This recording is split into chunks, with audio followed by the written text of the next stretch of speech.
Welcome, ladies and gentlemen. This is the Basement GM podcast. I am your host, Alan Snow, and today we have a very special guest joining the show. Dear friend of mine, talented sports writer, Chris Vassos. Welcome to the show. Thanks, buddy. Long time no chat. It's been, what now, a couple months since last summer, I think we last spoke? Yeah, I think so.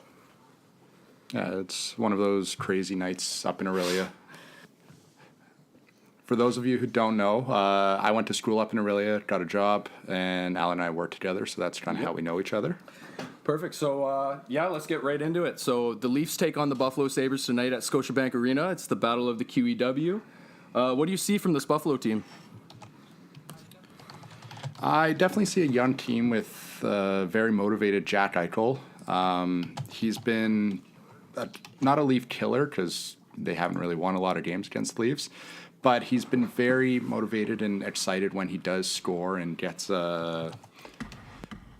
basically puts the Leafs in their place, right? For so long, Buffalo's been that team that's been less stellar than expected, especially with the Pagulas putting so much money into the club. For sure. Luckily, they really hit with Jeff Skinner this year, who's putting up career-high numbers. Yeah. And if you remember last year, towards the end of the season, they started developing a rivalry, and basically I think we're going to expect a very high energy game out of this, and hopefully it'll be a good game. Pick up 2 points and help us move towards a little bit higher in the standings. Yeah, I'm very excited for the game tonight. One of the things that's really pumping me up for the matchup tonight is that the Leaf fans rallying behind JT here after the upset, the complete disrespect, the embarrassment that was that New York Islanders game. I mean, there's not really much more to say about that game. I don't think any Leaf fan really wants to talk about it, but this is really special. I really like what the Leafs fans are doing here. They have a hashtag for him today. It's called Tavares Day TO. Honestly, you don't see this very often from Leaf fans, in my opinion. Even going to the game, sometimes the crowd seems kind of dead unless it's a high-scoring game, and I really hope they show up tonight for the team. Well, not just high-scoring games, but a lot of the games that I've been to this season have they've mostly been Saturday nights, because I'm lucky and I have a ticket connect. Yeah. But, I was at the game against Montreal last weekend, and being down 3-0, that arena was pretty quiet at the end of the first. Yep. But once the Leafs started putting up goals and all that, in the second period, you could feel the energy coming back to the crowd. And I think that's one of the keys that the Leafs need to do, which they've been hit or miss on all season, is starting strong. Yep. If they're playing from behind, as we saw on Thursday with the Islanders, they could let the game get away from them. Now, that being said, Thursday was a back-to-back, or the second half of a back-to-back, where we were playing Garrett Sparks. But the Leafs need to basically get out, step on the gas, and don't put up until the 60 minutes is all done. Yeah, I couldn't agree more with you there, Chris. I've said it time and time again, this team is so inconsistent with starts, and the times that this team looks really good from start to finish is usually when Matthews comes out and just rips one, Because if he's not starting the scoring for the game, then it's Tavares or it's the Marner line, and that's fine as well, but I see a different type of energy when Matthews scores the first goal in the game. Yeah, because he's kind of not our captain yet, but he's the main stud of the young guys, right? For sure. Marner is being incredible this year with Tavares on his line. Nylander, a lot of the fan base doesn't like him because of holding out this past offseason up until December 1st. Matthews has kind of been the guy who's done no wrong. And for that, basically, you can really, like you said, tell when the crowd rallies around a Matthews goal, or if he sets up a nice play or anything along those lines. Mm-hmm. The crowd really gets into it, and it's great for the atmosphere in the arena and Leaf fans nationwide. Yeah, I agree there. With Matthews, it's interesting to me because I think he's probably the guy on this team with the most fans. Across the league even. I think he is really the face of this franchise right now. But what's interesting to me is that the Leafs fans don't seem to care that he did produce in the playoffs against Boston last season, but do you think that was because he was a little bit injured going into that series? Everyone is injured playing in the playoffs, but Like he just, I don't know, the contribution just wasn't there for me. I think enough, anyways. He seemed invisible, especially in the latter parts of the games there in the end of the series. Well, yeah, like you said, everyone's playing injured in the playoffs because they don't want to be the guy who sits out a game because of a hangnail or something. Of course. The thing is, though, Matthews didn't have the goals that the fans are used to because he was getting shut down by the Bergeron, Marchand, Pasternak line. Yeah. And for that, basically, the fan base turned on him, not as so much as they turned on Jake Gardiner after Game 7, but they were like, what is this guy? He can't produce. And you got to remember, last season was his second season in the league. And honestly, like, he's not even near his prime yet. He still has a couple more years to go. The year before that, we weren't even supposed to be in the playoffs, and we took the Capitals to 6 games, which I was astounded by. I loved every minute of every game except Game 7 last year. Yeah. Because basically we haven't had that in Toronto, and not saying Matthews is the sole reason for bringing this to Toronto, but he's a big part, and he's going to keep doing that for at least another, I think it was 5 years he signed for, or... Yeah, it was 5 years there. I think 11.5 or something. Crazy signing bonus. But anyways, I agree with you, and you're right. Matthews is probably the biggest reason that this is happening in Toronto right now, if we boil it down, because after that draft, I mean, look at the players that came to the team, and just the group, how they meshed together after that was something really special. Yeah, and when you bring in a player like Tavares with his caliber, you're going to see an increase in performance out of everyone around him, because not only does he amplify the players on his line, he also moves our, let's call him second line center, Nazem Kadri, last season, down to the third line. So now the Leafs can roll their 3 top lines. And honestly, looking at even Matthews, right? He's playing with Andreas Johnsson, who's essentially a rookie this year, and Jesperi Kapanen, who has a year under his belt. It's amazing what Matthews can do with those players. Not saying they're not skilled, because I love both of them, Kapanen and Johnsson. It's just he's pushing them to the next level, and that's what you kind of want out of a first-line center. Not to mention we have Tavares making Zach Hyman look like he's, I don't know, some great winner out of the 90s who'll get in your face and do all that for you. He's doing what he did for Matt Molson and Kyle Okposo. It's the same thing, you know? Yeah. No, I agree with you completely here, Chris. And to be honest with you, we hear it day in, day out. Tavares is a great pro. And as much as Babcock likes to use those words and say start on time, he's right. And the more I listen to him, the more I realize that those words are important, and they are what makes a great hockey player. But Tavares, like you said, he makes everyone better around him.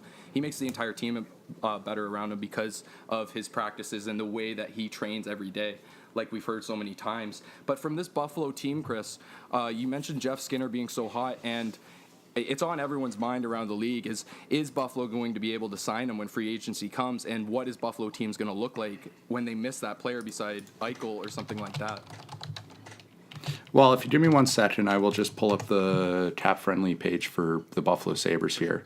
And next year, it looks as if they have about $24 million in cap space. Now you're losing Jeff Skinner, you're losing Jeff Pominville, which I wouldn't re-sign.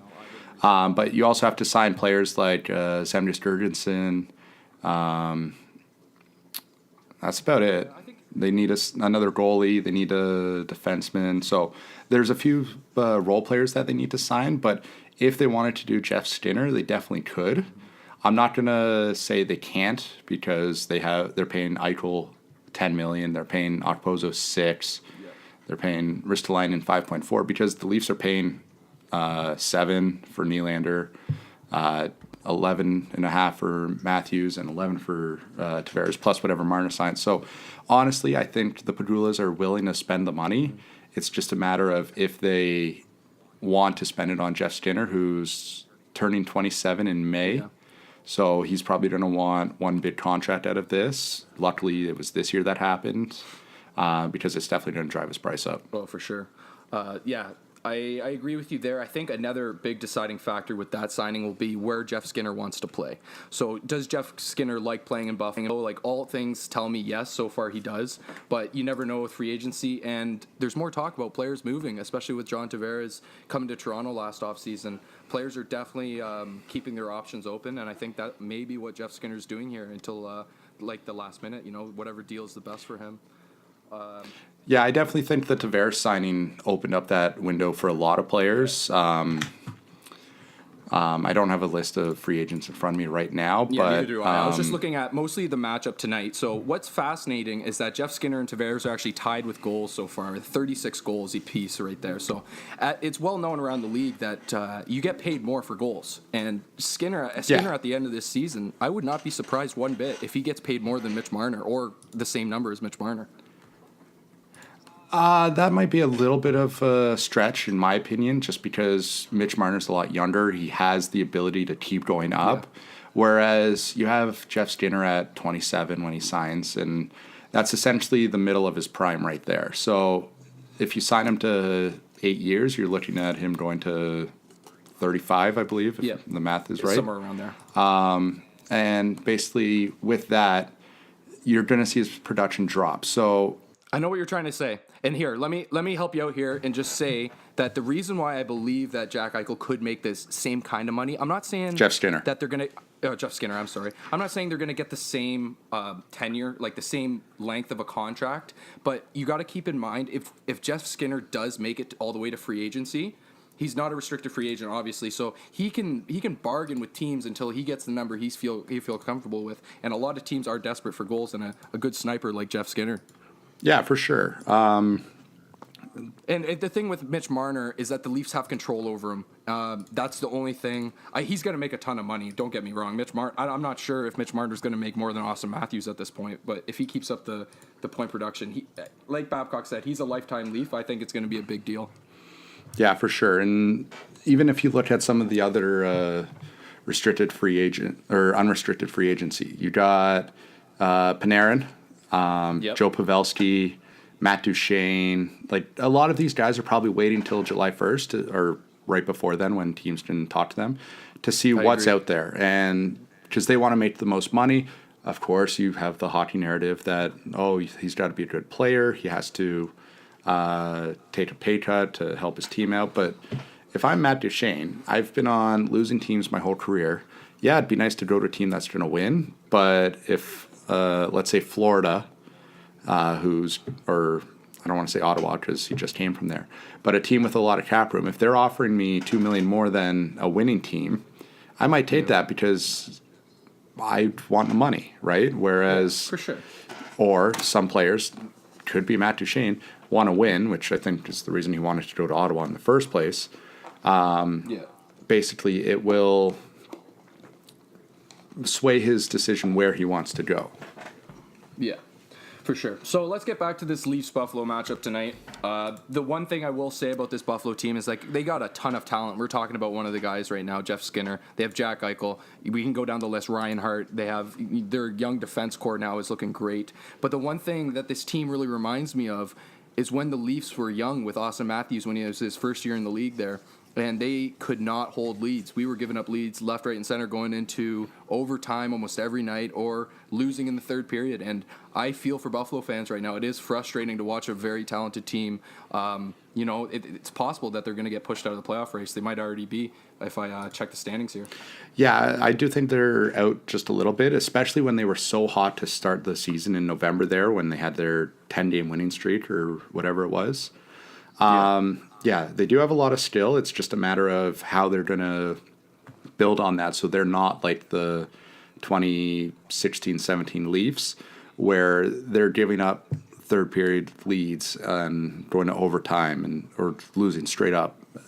I think Jack Eichel being so young, he doesn't have that leadership ability, so maybe that Jeff Skinner signing would be able to bring in that veteran presence to be that kind of dad in the locker room, right? It would definitely help out the Sabres.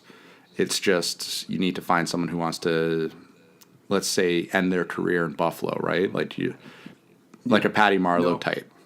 I know exactly what you mean. Now, looking at the standings here, Buffalo is approximately 7 to 8 points out of a wild card spot, and the games played that they have does not help them. It's not looking good for Buffalo. I'm really hoping this Leaf team comes out strong tonight and we put them in their place. Well, Buffalo did also play last night, so you're looking at a back-to-back. So they are playing, I believe, Carter Hutton tonight. So at the moment, I believe they say that they're expecting Wedgwood to start, but I don't see how Buffalo's going to put him in. He's really struggling. Okay, I'm on a left wing lock right now, and they're saying Carter Hutton. So again, be good. either way, it's one of their backups. So the Leafs should find a easy path to victory, but again, anything could happen, right? It's hockey. Mm-hmm. Yeah, for sure. Next topic here I really want to get into. I'm really excited about this one. I could not be happier with what the Leafs did at trade deadline personally. I have a lot of faith in this management group, and I have belief that they're always looking like out for the right thing for the organization. They really haven't led us wrong as Leaf fans since we drafted Matthews. If we look at it, there's been a couple moves here and there. Some people are disagreeing with the Zaitsev signing, but I mean, if that is the worst thing we've done so far, that is not bad at all. But what I really want to get into now is that the Leafs grabbed up Nick Petan from the Winnipeg Jets for pretty much nothing, in my opinion. Per Lindholm is a good player. He's a professional. He's older, but he's a UFA. Nick Petan, on the other hand, he has a lot of upside. He's still very young, and he played for the World Juniors, who's very good for them. Yeah, he definitely has that junior je ne sais quoi about him. But the one thing that concerns me about Petan is in 2016-17, he played 54 games for the Jets, and then another 9 for the Manitoba Moose. So you're putting him at 60 games on the season. But then that number with the Jets dropped from 54 to 15 the next season. So, yes, the Jets got a lot better last year, but you got to remember, like, if this is someone we really need in our lineup, he should be able to be tracking more than 15 games last season, and he's played 13 this season with only 2 assists to show for it. Maybe playing with Trevor Moore and I believe it's Freddie Gauthier tonight. Maybe that'll increase him because Trevor Moore's been amazing. I love him, man. He brings so much energy to the table. I love seeing that from the Marlies when we bring guys up and they play hard, man. They play nails to the chalkboard. He is, every time he steps on the ice, man, I can't take my eyes off of him. And I think with Petan, I agree with your points here. I am concerned, but for what we gave up and the potential upside of Petan, if we can turn him around with our development staff, I mean, there's a lot of upside in that player that could potentially become a decent, maybe third-line player for us. Yeah, for sure, and especially when you have rumors that Connor Brown's not going to stick around because we have to pay Kapanen and Janssen, and who's going to play on the left wing with when Patty Marleau leaves, right? So there's going to be openings coming up. It's just a matter of who's going to fill them. Now, we could stick with our with the Marlies call-ups, which, going back to what you said, how they've been developed and all that, you got to remember, just maybe 5 years ago, you would have players like Stuart Percy who were literally up and down every night or every other night because management didn't know what to do. They were like, oh, we got Stuart Percy. He's doing amazing in the AHL. Let's bring him up. Oh, he has a crap game against someone in the NHL. Okay, let's send him down. Oh, he's great in the AHL, and back and forth, right? Yeah. I like how Dubas and the Leafs management has really built that kind of, you're not going to play until you're 95% ready.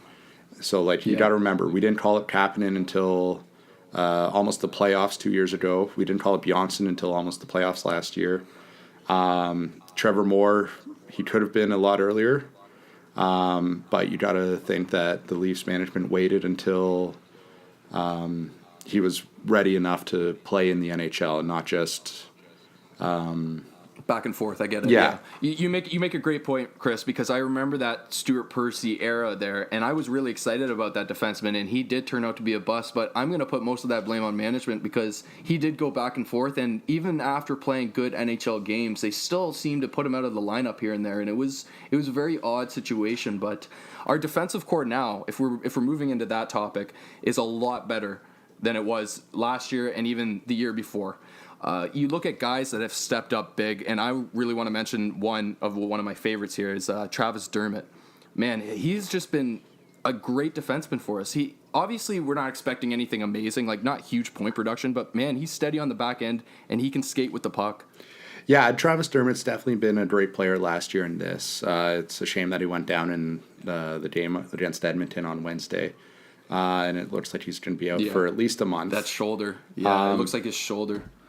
Yeah, like you got to remember he's still very young, so hopefully he has the healing ability of a young child. He'll just pop his shoulder back in and get back on the ice and get everything ready. I hope so. Speaking of injuries, the the TFC goalkeeper just went down with something, and we don't know what it is. He's been down for a while. That hurts. Yeah. But yeah, back to Travis Dermott. He's been a great help on the back end this year for the Leafs. Honestly, I think he should be playing higher up than where he is. But when you have Gardner and Riley in front of you, it's hard to move up. Yeah. I just don't want it to turn into a situation like who was it in Winnipeg? Was it? I think you're thinking about. Was it Morrissey or was it the other guy? No, it was the other guy. Trouba. Yeah, Trouba was like, Trouba. I think I should be playing higher. Da da da da da. Yeah. Okay, but you have Bufflin and Myers in front of you, or whoever the other two defenders were on the right side. So Exactly. the Leafs could try and make that a starting off point for Dermott. Like, hey, Gardner's gone next year, but then we brought in Muzzin, right? So is Muzzin going to be playing on the right side? Are we going to flip Muzzin for maybe a right-handed defenseman in the offseason? Who knows, right? Because since Kyle Dubas took over, it's very no information's getting out, and you could even say that goes back to the Lou Lamoriello days. So like Muzzin was a complete surprise. No one knew that was coming. Yep. So it's going to be interesting to see what happens going forward with this team. Yeah, I couldn't agree more with you. With Jake Muzzin, that trade that happened about a month before the deadline, what do you think of the players, the assets that we gave up there? I know one of them personally. He plays for the Guelph Storm here, and he's a pretty good friend of my housemates here. It's nice to talk to him, Sean Dursey.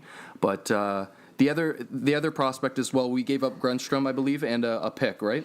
Yeah, it was Grunstrom in the first round pick this year, which hopefully if the Leafs go far in the playoffs is a lower pick, like a mid to late 20s. For sure. I don't know if you've seen it before, but there's a chart that basically shows you the average number of games played by draft pick. And the difference between a late first and a third is not a second, a third is very minimal. So when you have a team that's expected to go far like the Leafs, giving up that first round pick, yes, it's first round, but it's not the player you're getting at 26 could be equal, worse, or the same as someone who's in the third round, because that number is very like the number of games, the skill level just drops off. Yeah, I know exactly what you're talking about here. I think we see it across the league all the time. And one draft pick that was later first round that actually worked out for a team that you don't see very often right away anyways is David Pasternak for the Bruins. I mean, he was drafted, I believe, it was around the 26 mark, if I'm not mistaken, in the first round. And he has absolutely lit it up for the Bruins since he stepped on the ice. And it's been incredible to watch him, but it's even worse for the Leafs to play against him. Yeah, for sure. And you're going to find those guys in the second, third round who are superstars. PK Subban was in the second round. I don't have the list in front of me, but you're going to find those guys, right? Janssen was a seventh round, and he's playing on our first line, or now. Yeah, basically first line. I know what you mean, and he is filled in nicely. I really like what I see from Janssen, and there's been talk that he might have a higher ceiling than Kapanen, or they might be around the same, potential of caliber of player there. But so the Muzzin deal, getting back to it anyways, another thing I wanted to point out was when we gave up a guy like Carl Grunstrom from the Marlies, he's a talented forward, he's a talented winger, he's going to be in the NHL one day, I believe. When we pick up a guy like Nick Petan who can play center and wing, it's almost like to me that the Leafs are filling that hole that they gave up to get Muzzin. Well, the thing is, the Petan trade kind of makes sense because he's still on his entry-level deal. I believe he has one more year, or not entry-level, but he has one more year on his contract.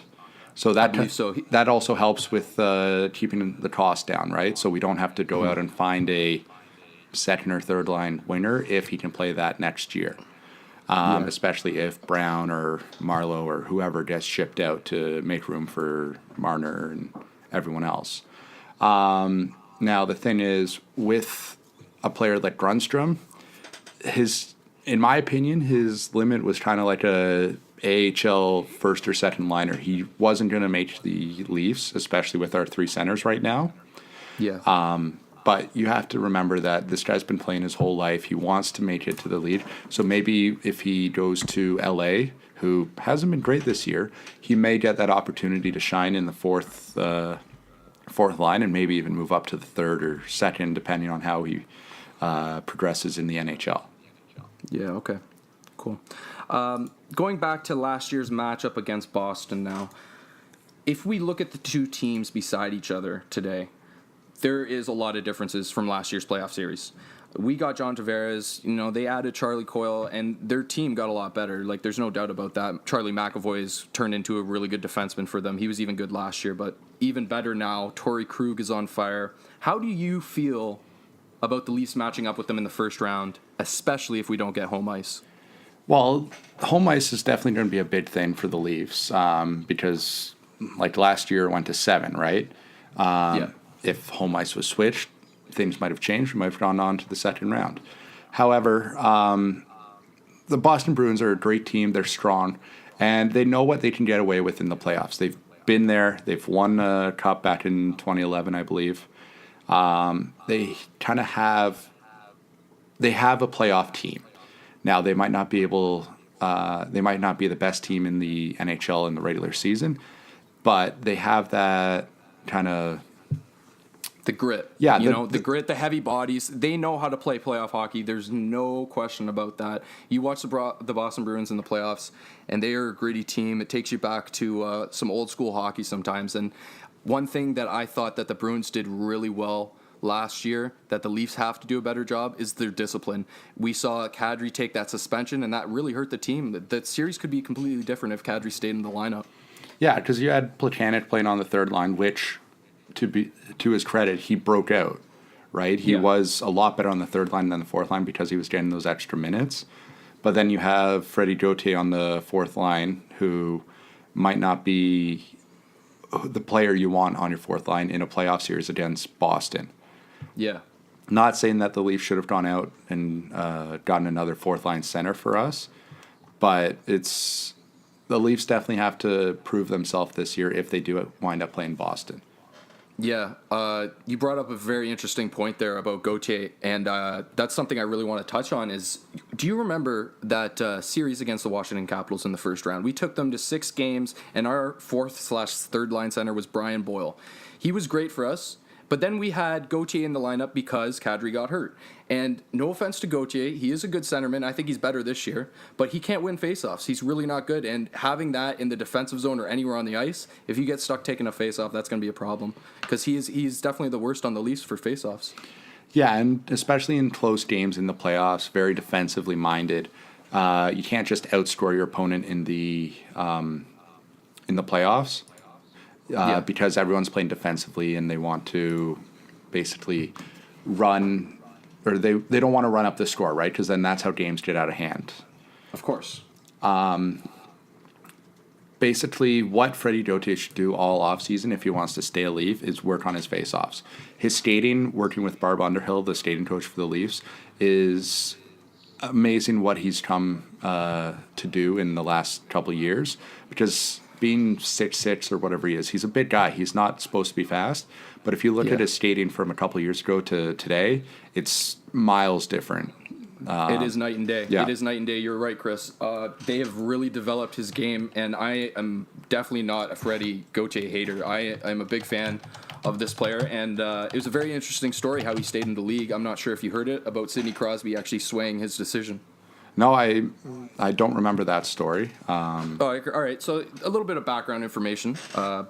Freddie Gauthier used to play in the QMJHL before the NHL, I believe. I have to double check, but I believe so. He had a phone call with Sidney Crosby because he was deciding whether or not he wanted to go to school or if he wanted to continue his path in hockey and try to make the NHL. If this is apparently, like, I don't know this for sure, but sources say that Sidney Crosby did sway his decision to stay in hockey. Well, that's definitely something, like, if I was going to talk to Bill Gates, and he was like, yeah, you should definitely stay in computer programming or whatever you want to do, right? I'm just using that as an example. Having one of the greatest ever will basically change your mind to anything, right? If now you could have someone who doesn't know hockey and all that and be like, oh, why do you want to play that? You might get hurt, da-da-da-da-da. But when you have Sidney Crosby telling you, hey, you should keep playing, you're going to listen to him because obviously he knows hockey. He's going to know like if he saw something in you, he would definitely tell you to keep going. But that could have also been like, hey, here's a guy who can't really play center. Maybe that'll drive my price up down the road. But that's a little bit of an exaggeration there. That's a far-fetched there, but I like it. I like it. Going back to the depth of this team and talking about Freddie Gauthier, how do we match up against Boston? Because I see a lot of puck battles going their way if we were to face them right now. Well, if you remember, the big thing last year was when it was Leafs in Boston. Basically, all of the Bruins in probably game 3, 4, 5, 6, 7 realized that if they chip it into the right side of the ice, the left-handed defenseman, Ron Hainsey, would have to take it, and then he would kind of just fire it up the center of the ice because that's what he was shooting, right? He shoots left, he's playing on the right side, and that's why Babcock he likes his right defenseman being right-handed and his left's playing left-handed. So basically they found out about that. You also had them taking advantage of the Pollock Dermott combination, which they would always chip it into the right side. Pollock would send it around to Dermott, and then Dermott would try and do a breakout pass. After 2 games of that, the Bruins caught on and started using that to their advantage. So they would always fire it at Pollock, and then they would, instead of going to Pollock, they would just go to Dermott because that's where they knew the puck was going. So that is true. Bruins definitely learned from us because in the first 2 games of that series, compared to the last 2 games of that series, it was very different hockey. But for these 2 teams, who improved more? Like, I think a lot of people would obviously say the Leafs because we got John Tavares and how well Mitch Marner's playing, whatever, our group is more offensive. But when we look at Boston, they have Pasternak and Torrey Krug is lighting it up now. They got veteran presence like Chara and Marchand and Bergeron. Like, this team, to me, could be an Eastern Conference finalist. So how do the Leafs get past this? Like, how do we beat them? Well, John Tavares definitely is going to help there. Assuming Kadri doesn't take another suspension, that will also help. I think because we did end up losing the series last year, people forgot how close it was. The Leafs came back from, I think it was 3-1 after Game 4 to push it to 7 games, and then we were winning in the second intermission of Game 7, and then it just kind of all fell apart. So we have to remember that last year was closer than it was perceived to be because of how we lost. But John Tavares is definitely going to add to that. You also have Matthews, Nylander, Marner, all a year older. You have players like Muzzin now, who also helped tighten up the back end, along with the fourth line, who's pretty much revamped from last year. It's definitely different. That's for sure. So that should definitely help the Leafs. It's still going to be a close series, in my opinion, because Boston has the playoff knowledge and basically like we were talking about earlier. It's just, I don't think it's going to be that easy of a series for Boston. No, for sure. I agree with that. I think that it's going to be another Game 7 series, at least 6-game series. I don't see how either team could wipe the other out quickly. With that defensive core that you're talking about, we tightened up Muzzin. We have Gardner when he gets back. We have Dermott. We have Riley. We have Hainsey. What do you think about the depth we have at the defense level, especially with the Marlies? I know you follow the Marlies more than I do, anyways, especially in the past years. What do you think of guys like Lilia Green and even Sandin coming up next year? Is that a possibility? I definitely think it's a possibility. They might get the Dermott Janssen treatment where they come up at the back half of the season. Both Liljegren and Sandin were injured this year. Liljegren didn't even make it to the World Juniors. Sandin got injured at the World Juniors. So they can definitely play a little bit better, especially if they want to impress Babcock and Leafs management to get to where they are. But for AHL players, they're doing amazing. And basically, I think they just need a little bit more time to bake down there. And once they come up, basically then we can start moving the defenseman down a peg. So Hainsey, even though he's a UFA this year, if they were ready. Do you think that the Leafs are going to re-sign him?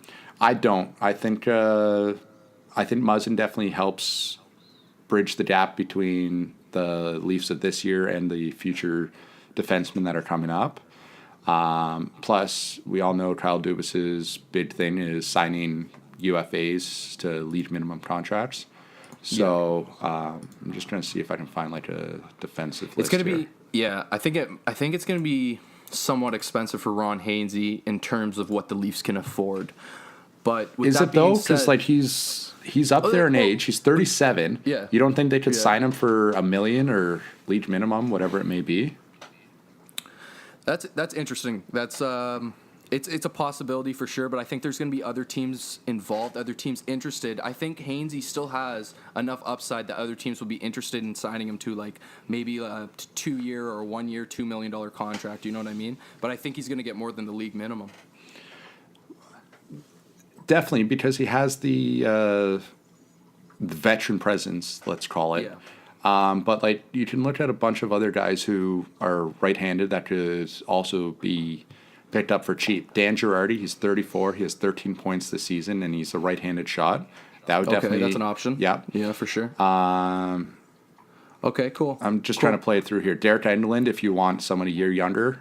I don't know if Vegas he played for Pittsburgh for a bit. Yeah, he's pretty good. He's on Vegas right now, and he's kind of like he's their so to speak captain, I believe. Yeah, I believe so as well. He was the face of the whole Vegas shooting strategy, and I believe he is their captain over there. I don't think they have an official captain. I think he's just like the guy from Vegas, so that's who they put out there. I think so too. So with this defensive core, what do you think of Calle Rosen coming up? I know he's injured at the moment, but he's been lighting up the AHL. Do you think he can make an impact in the NHL right now, or do you think it's better to keep him in the Marlies?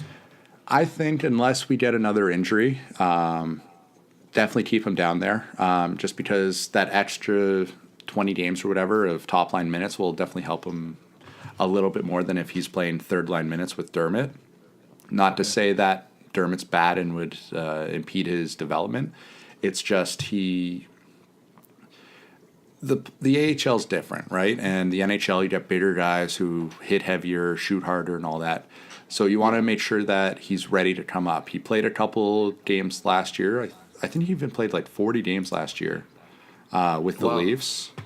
I can't remember if it was Rosen or the other guy. No, Rosen did step up and play for them. I'm not 100% certain either, but he may have even played early this season. But I know for a fact he did come up with the team last year and the years before.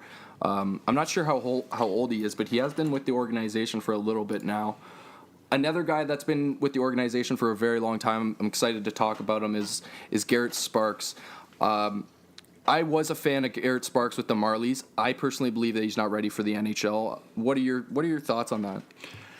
I think we can't really fault Dubas for what happened at the beginning of the season where he waived McElhaney and Pickard. Because Sparks has been with the Leafs for 6 years now, or the Leafs organization. You kind of want to see that homegrown talent develop, especially when he just won the Calder Cup. McElhaney, McElhaney, McElhaney sure. having that confidence in your AHL goalie goes a long way. And I thought it was going to go a long way for Sparks. I mean, he's not had a terrible season for this team. He still has more wins than losses. His numbers aren't great. And that back-to-back game, I mean, against the Islanders, can you blame him for that at all? Like, maybe a couple weak goals, whatever, but the team was just not there. But with Sparks being the backup for this team, is he really the best option for the Leafs right now? Well, who else is there? We have Hutchinson in the AHL. His stint was just as impressive with the Leafs when he was up. But that's the thing, though. When you're an AHL goalie, you don't know what you're going to get, right? So Hutchinson, he played his 2 games with us, 5 games, and he posted a .914 save percentage, which is good, but it's a small sample size, right? I think people were just kind of hyped that he wasn't Sparks. I think Sparks is going to bounce back, hopefully.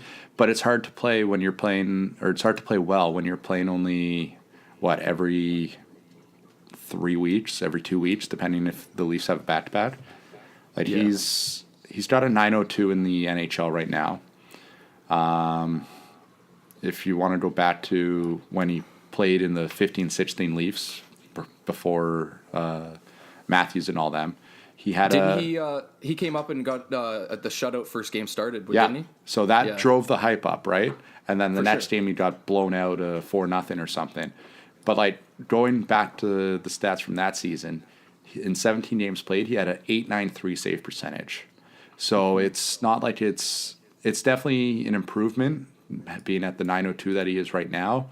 But in big games like Thursday against the Islanders, you kind of have to show up. And not saying that Sparks didn't, because the whole team didn't show up. And I'm kind of upset that they didn't for John Tavares' return to Long Island. It was, for sure, it was embarrassing. And I think it not only was it embarrassing for John Tavares to go through that, it's actually disrespectful to his family name and all of hockey, in my opinion. I think that was very classless. The Leaf fans get a lot of hate, and everyone says Leaf fans are toxic, this and that. But that I haven't seen anything like that, and I don't even know how you could consider John Tavares a snake, so-called, or even compare him to Kevin Durant, because I don't see the resemblance here at all. Well, Kevin Durant, he said that he wanted out of OKC, right? He had the friction with everyone else. John Tavares, I think he honestly didn't know until after the meetings. And I'm not just saying that as a Leaf fan. I honestly think he didn't know because he could stay with the team that drafted him, paid him for 6 years. They won to, 4 playoff rounds during his time there? Now, a lot of them, it would have been 3 firsts and a second round they made it when they beat Florida that one year. But it's not like it's not the same kind of thing where he was just screw the Islanders. I want to go play for my hometown team. I think he honestly thought that Toronto had a better chance of winning. And the fact that the Islander fans took that as, the Islanders are trash is completely different. And I understand why they would be upset. I'd be upset if Matthews or Nylander or Marner left. For sure. Which we can get into that whole Marner thing later. But, sure. I can't fault them for being mad. It's just how they went about directing their aggression to Tavares is what I'm so angry about. Yeah, that is exactly what I've been meaning to say. And if you guys haven't seen already, Sean Avery did post a clip discussing the matter. There is quite a bit of profanity, but he does outline all the things I was thinking as soon as I saw that, and I know he is a longtime Rangers player, and he's not a big. Or yeah. Well, wait, Sean Avery, didn't he play? For Sean Avery. My bad. Yeah. No worries.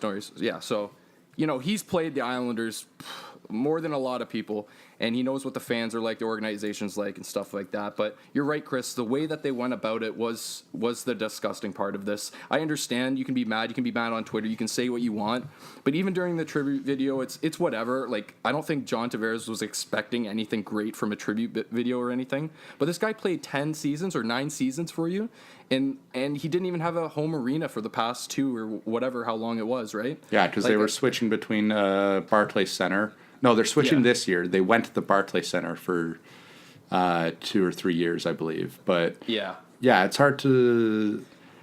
with the franchise going through what the Islanders have gone through the last 5 years or so, it's hard to be like, well, I guess they can only go up from here, whereas you already see Toronto on the upswing, right? Yeah. Well, personally, I can't blame John Tavares. I'm really trying to look at this from another perspective other than being a Leafs fan, but I put all the blame on the Islanders management, to be honest with you. I mean, Garth Snow, I think, has just made terrible trades there. I mean, if you want to start with when Matt Molson left and Kyle Okposo, and John Tavares actually had line mates that he was playing with, and they felt comfortable with each other. They had the chemistry needed. They were making the playoffs. But with John Tavares, when you have a player like that, you got to build your team around that, and you got to try to compete. I mean, this is one of the best centermen in the league here, and you can blame it on. I know he was injured a couple times here and there, but I put the blame on the Islanders management here, and the way that their fans reacted. Just I lost all respect for them at that moment. You also got to remember that we're not seeing all of the fans, and yes, all whatever 15,000 that their stadium holds.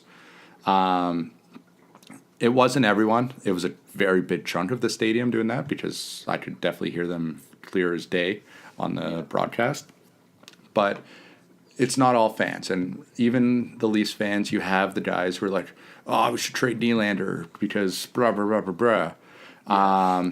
You're going to have that anywhere you go. And what you have to do is try see if the person is actually serious, if they have a point that they can hide behind, or not hide behind, but like basically if their idea or thought is behind or used with knowledge, right? So it's not just, I think Nylander's bad and we should trade him. It's, okay, I think Nylander hasn't been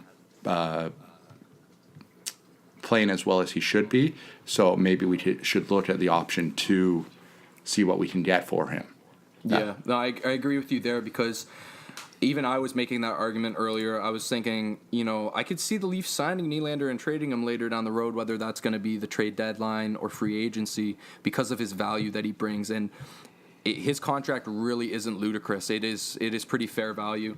But since he started late, everyone's going to talk about the production no matter what. And I have decided this season, anyways, for myself, is to cut him the slack for this season. And, if he shows up in the playoffs, that's really what matters here. And I think that's really what matters for all the superstars of this team. Yeah, for sure. And you got to remember, he missed training camp. He missed 2 months of the season. He had to come into the league basically rusty, let's say. I've definitely liked his production lately. He's definitely been proving himself. It's just, you have to let him ease into it. And now people are going to be like, oh, we're paying him $10 million for this year. No, you're technically not. It's, especially against the cap, it's not that, because Dubas and Prinham and all them have their own finagling. But sure, basically, yeah, we kind of have to give Nylander a pass on this season because of how he came into it.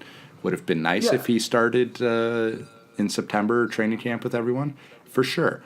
But that's not how it happened, and we have to just accept that and move on. Yeah, and I think a lot of times, in the way that you talked about the Islanders fans, I really agree with you. It's not all fans, because when we are talking about hockey fans or any sports fans, Maple Leaf fans usually do get a pretty bad rap. We seem like we're always picking on a player on our team, or like we're toxic fans, stuff like that.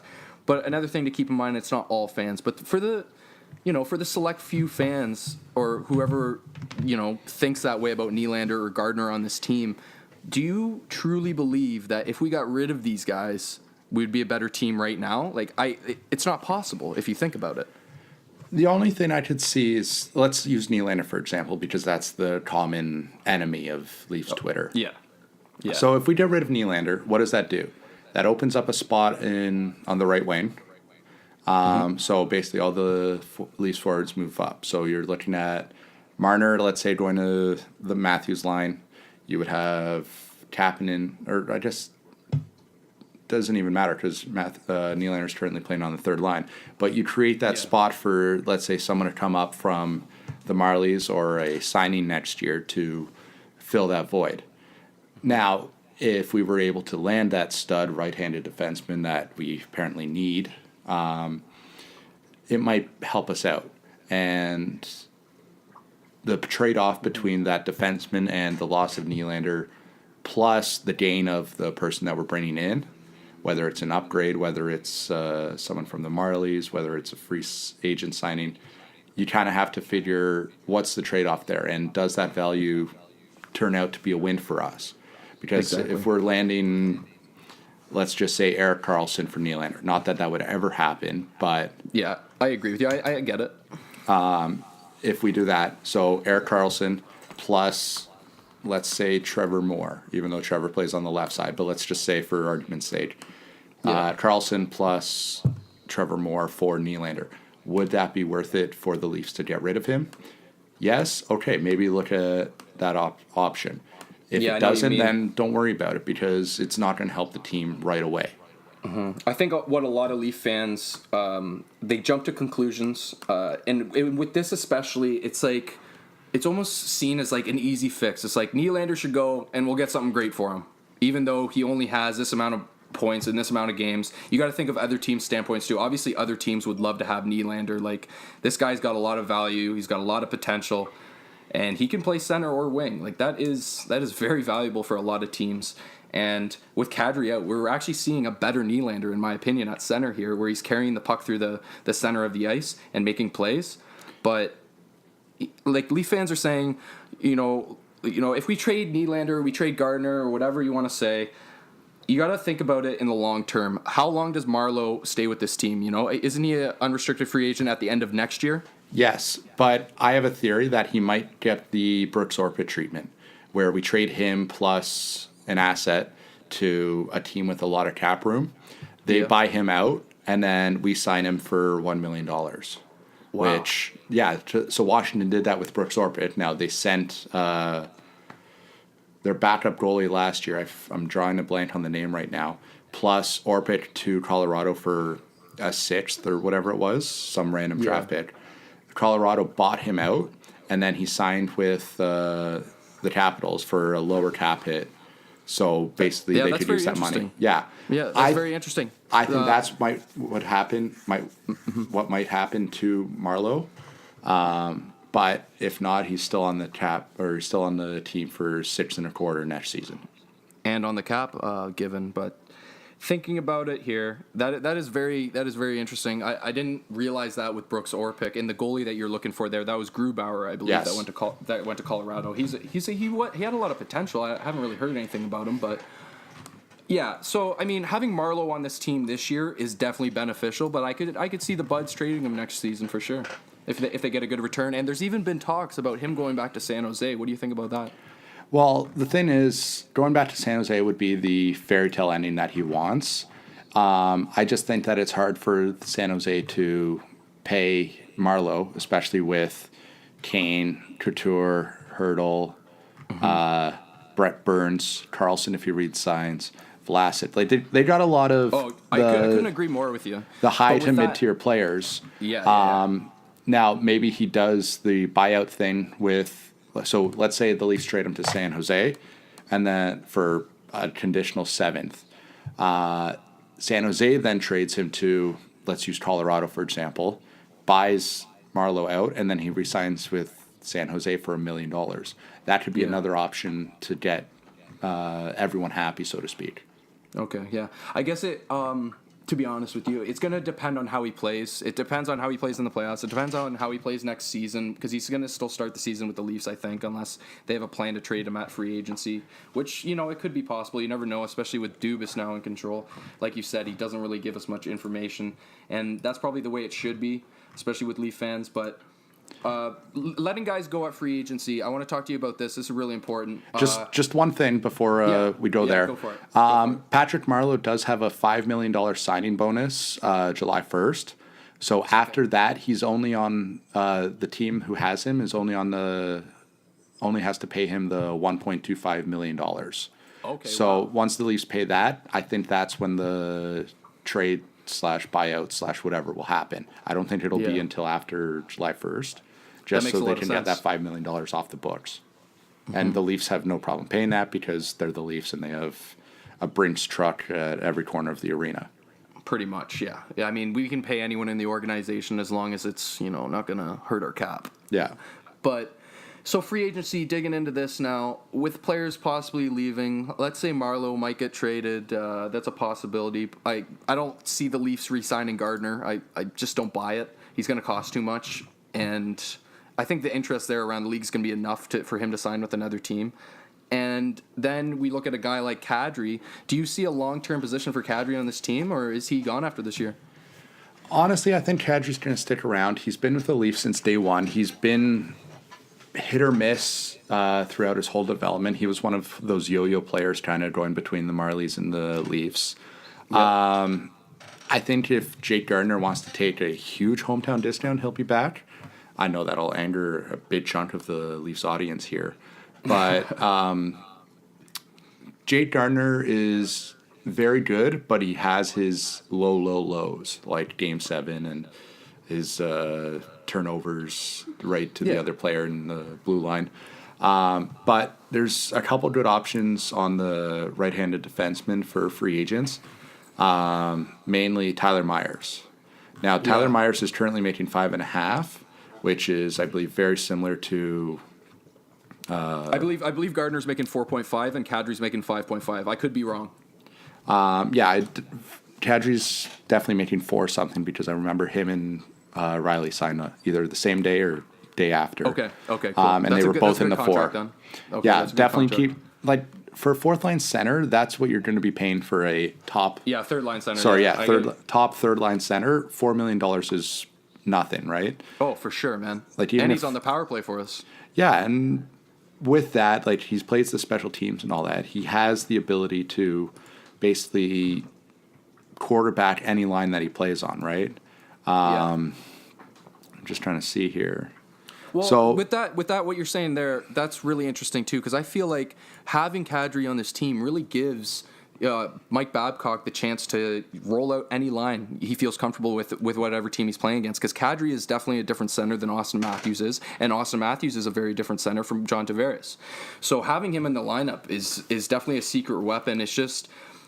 I truly thought his contract was 5.5, first of all, which would, hurt the books quite a bit.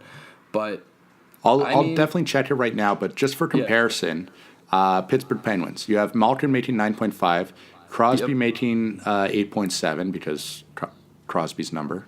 And what I assume is their third line center is Nick Bjugstad, and he's making 4.1. So he's making just less than Kadri at 4.5. So you were correct. Okay. Wait, Kadri's 4.5? Yes, Kadri's making 4.5 until 21-22 season. So does that mean that Jake Gardiner is making 5.5 million right now? Jake Gardiner is making 4.05 right now. Okay, that's a good contract too. Yes, I was off with my contracts for sure. But with that being said, I can definitely see the Leafs keeping Kadri, especially he has some years on he's got lots of years on his deal, like you said. With Gardiner, he's leaving at the end of this season unless he takes a huge pay cut. But with Gardiner leaving, I don't see it hurting this team that bad. Like you said before earlier in the show, we got Dermott on the left side, Muzzin, and Riley. I mean, our concern should be the right side, and our concern should be getting a defensive, reliable player that can, really just make this team more steady. Like a great fit that I just don't see happening would be Ryan Suter to the Leafs, man. Or like you look at a guy like Colton Parayko for the Blues, he's unreal, but those are tough deals to make. Yeah, and for sure. And when you're getting a player like Parayko, he's going to cost a boatload, which honestly I don't think Dubas wants to give up, because Dubas is very he values his assets, right? And asset management is his thing. So like I was saying with the Nylander for Karlsson thing, he'll run those calculations in his spreadsheet, as Twitter likes to call it, and basically he'll determine if it's worth it. And if he's not seeing a good enough return on the assets that he's trading and all that, he won't do it. And when you look at the Marlies, you got Sandin on the left side, you got Liljegren on the right, so you got those guys coming up. Boardman and Rosen are both on the left at 23 and 25 years old, respectively. Rosen actually is signed for another 2 years at $750K. So I could definitely see him making a jump if Gardiner goes away. The only thing is, you still have Muzzin, who is a left-handed defense, next year at $4 million. So it should definitely work out for the Leafs. It's just Dubas has to figure this all out and see where he wants to take this team and in which direction. Yeah, another thing to consider here, just because he's honestly one of my favorite players in the league, Colton Parayko here. He's 25 years of age, sorry, and he has a contract at the moment that runs till the 2022 season, and he's making an average of $5.5 million a year. So that's actually a pretty cap-friendly contract there for a defenseman with that much upside. I'm not saying that the Leafs are going to go out and get him, but that would be the type of player that we actually need on the right side. Yeah, for sure. Parayko would be nice, but you got to remember, St. Louis knows that he's good. He's going to cost an arm and a leg, and especially at his cap hit, which is 5.5 for the rest till 2022. It's a great deal to have him on, and you have to think what kind of assets Dubas would have to give up to get that from St. Louis. Yeah, for sure. Yeah, I don't see it happening. I really don't, especially with the depth and how Dubas is. I agree with you. That's just a guy that I would absolutely love on the Leafs. Next topic here, quick. The next captain for the Leafs, who do you see it? Morgan Rielly. He's been with the team the longest. The team rallies around him and all that. Yes, you could give it to Matthews. Yes, you could give it to Tavares, who's been a captain in the past. But you got to have someone who everyone looks up to and talks to, right? It's not going to be. You definitely could give it to someone else, but I think Rielly's the best option. Yeah, I agree with you. I think it's really down between two players now. I think it's going to be down between Morgan Rielly and John Tavares. I think those two guys are the most suitable for the job. And like you said, Tavares has been a good captain in the past, and everyone does look up to him every day. Makes everyone better. But same could be said for Morgan Rielly on the blue line, and he's given us defense stability for how many years now? So I could definitely see Morgan Rielly getting the C. I think it would be next year, if anything. And, the Leafs just released their St. Paddy's jerseys as well for this year, which I'm excited about. Sorry, you didn't get your Morgan Rielly St. Paddy's jersey? Oh, I have to at this point. I just wish there was a C on it. I might have to put one on myself. That can always be added. Now, the jerseys, they're very close to the ones that they came out with 2 years ago with Reebok when they were still partnering there. Honestly, I'd prefer if they came out with an all green and brown one like they did with the Sundin era St. Pat's jerseys. That's pretty cool. Because no one has a light green jersey like that. You have Minnesota, which has their dark green. You kind of have the lighter forest green that the Dallas Stars have, but no one has an Irish green jersey like that. So if you do that, throw some brown in there, make it look old-timey. That'd be cool, man. That'd be really cool. I like that a lot, actually. Another jersey there in the past that looked beautiful with that color was the Hartford Whalers, of course, and those colors would look great on the Leafs, and I like that idea a lot. Actually, we should submit that to them. Yeah, we'll talk to my guy at Adidas, and we'll see what happens. I got a guy. You got a guy. You know how it is, for sure. Well, my people talk to your people, and we'll go from there. All right, Chris. Well, it's been a pleasure having you on the show, buddy. Thanks a lot for doing this. No problem. Anytime. All right, buddy. Hope to have you on soon. Sounds good. Bye. Thanks.